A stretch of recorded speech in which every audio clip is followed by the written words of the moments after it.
the rulebook around JNNER just shifted, and that changes who can use it and how.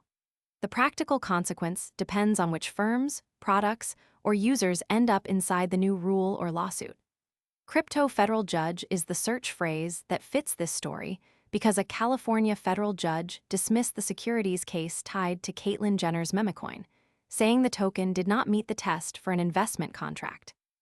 That matters for firms building products, but it also matters for users because distribution, access, and consumer protections all change with the legal frame.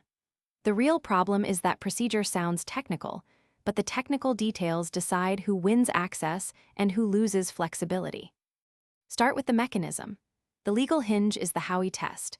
Promotion and celebrity attention alone were not enough to create the common enterprise structure needed for a securities claim. In plain English, classification and timing matter because the rulebook decides who can offer the product, who can access it, and how risk is supervised.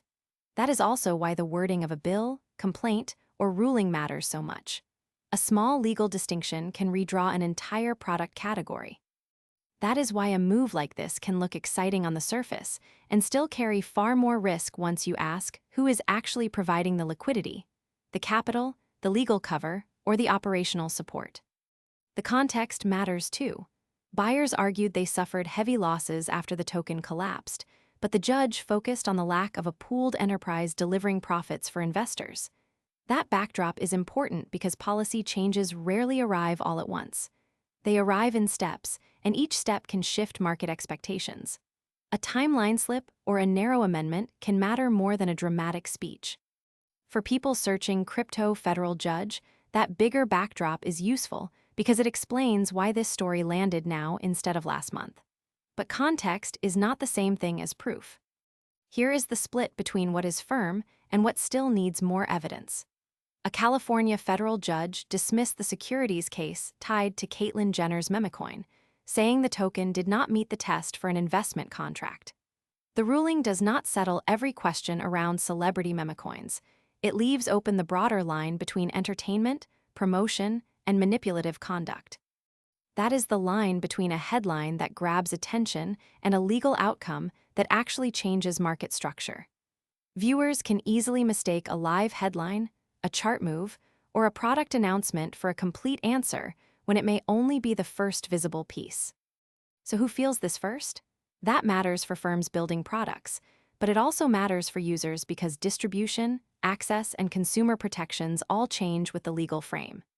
In practical terms, the market is now being asked to price not only the headline event, but also the follow-through.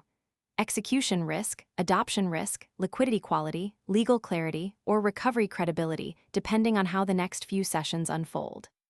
If the follow-through is weak, firms delay launches, users lose access, and capital waits on the sidelines. That is where legal language starts influencing product roadmaps and user options in the real market. The next procedural signal to watch is this.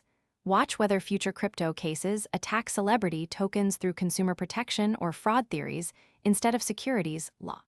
For this video, the most useful close is a concrete one. Watch whether future crypto cases attack celebrity tokens through consumer protection or fraud theories instead of securities law. If that signal appears, the story gets stronger. If it does not, the current read can fade quickly. The next clean read on crypto federal judge is not a louder slogan. It is whether the next measurable step confirms the same pressure, demand, or trust signal that made this headline matter in the first place.